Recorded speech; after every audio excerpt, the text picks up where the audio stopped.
Hello traders and welcome to another video review. Today is Thursday, July 16th, 2026. Let's take a look at the economic calendar for today. So what do we have here for today?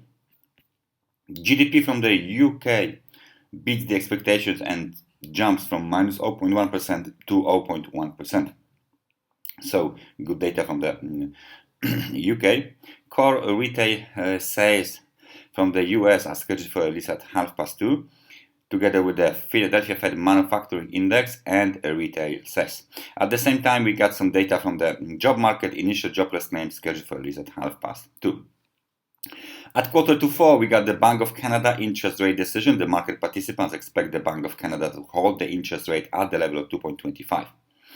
At the end of the day, at 4 o'clock, we got pending home sales data from the USA yet again. So as you can see, all of this data are the high important data, might cause the volatility on the market. So please stay focused, stay vigilant. And now, without any further ado, let's switch to the charts and we start with euro dollar. So the euro dollar 4-hour time frame chart is looking quite strong. We broke above the range high at 1.1473, local high 1.1483, and the next target is located at 1.1502. So this is the next technical resistance. Momentum is strong, momentum is positive, so there is a chance for the euro dollar to move higher in that situation. How about the cable? After the good data, better than expected data from the GDP, the cable burst above 1.35, beating the technical resistance at 1.3484. So we need to change the colors of our levels. As you can see, the Bollinger Bands are way expanded. Now we are going to remove them for a second. There you go, the Bollinger Bands.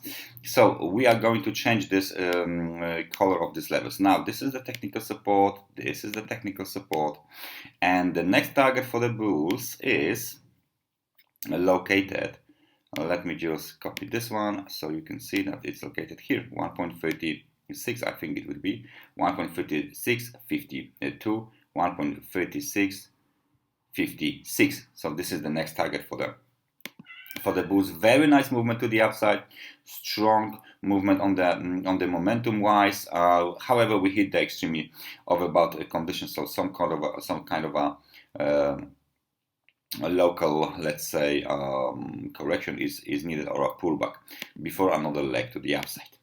US dollar versus the Japanese yen, still developing that triangle pattern. As you can see, the volatility is very reduced.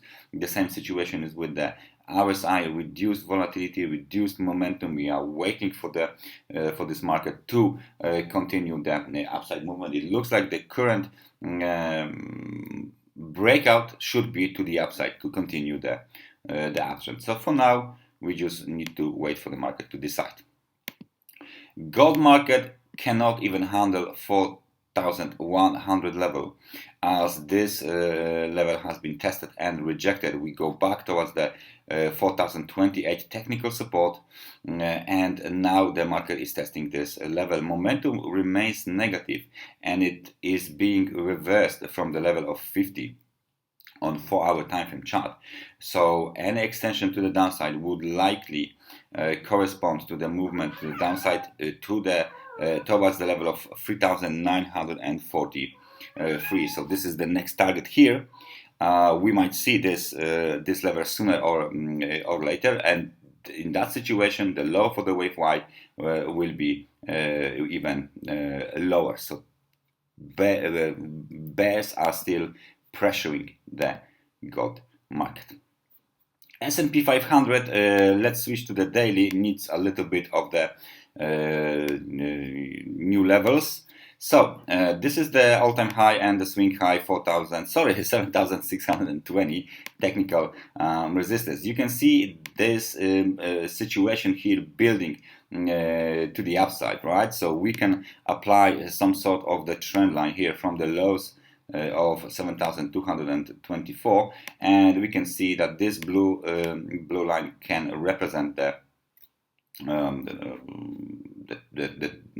the support right now for the daily time frame chart of the SP 500 weak trend line, because it has only 1 point of the support. Nevertheless, it looks like the market still wants to go higher, and in the background, obviously, we have a very strong uptrend.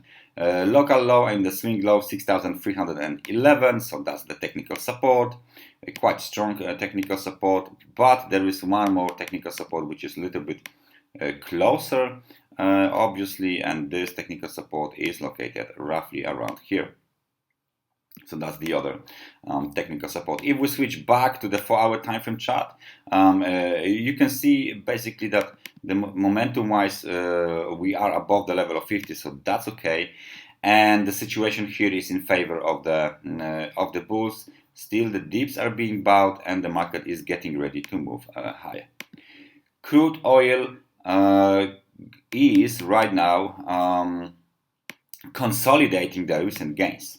So we got over 21% movement to the upside towards 81.27, and we are consolidating in this very, very narrow zone with the occasional lows roughly around 77.80. The momentum is dropping as we consolidate, so that's okay. There is still one more gap to the downside waiting to be filled, and one more gap to the upside waiting to be filled. Right now, it's very, very important for the bulls. If they want to fill this gap, they need to move higher in quite aggressive manner, right? Because this is the gap down, a retail gap down from the June 12, right? So this gap needs to be filled sooner or later. It will be covered or filled. That's very important technical resistance as well, 80.69. So any rejection here will be considered bearish. And please take a look at this movement to the upside. As far as I'm concerned, let me just grab this correction. As far as I'm concerned, this is a free wave movement, right? This is ABC, right? So any movement below 76.07 would mean that definitely top for the wave C is in place, and this will not evolve into 5-wave impulsive market. And last but not least, the Bitcoin. The Bitcoin hits technical resistance at 65,600 and reverse. Please take a look at this candle here. You have a very characteristic pin bar candlestick pattern confirmation extension to the downside. However, right now the level of 64,590 holds the bearish pressure. The question is whether for how long, right? For now, the situation looks quite good. It's looking better and better for bulls, you know. So there is a chance that we will break above 65,623 and move way higher towards 67,292, but only after this level is violated, the bulls have a real chance to move higher, to continue the upside movement. Otherwise, we go back into this internal consolidation above this trend line breakout. I don't think that we actually. Oh wait, let's leave this golden trend line for now. And in that situation, if we move lower, then we need to be extra careful for this three levels here, roughly around 61, 60, and $58,000. This is very strong demand zone. Any breakout lower opens the road towards 53, 54. So as long as we are trading higher, the chances for the Bitcoin to bounce and regain more territory are bigger. That's everything for me for today. Thank you very much for watching this analysis, and I hope I see you guys next time. Take care and bye-bye.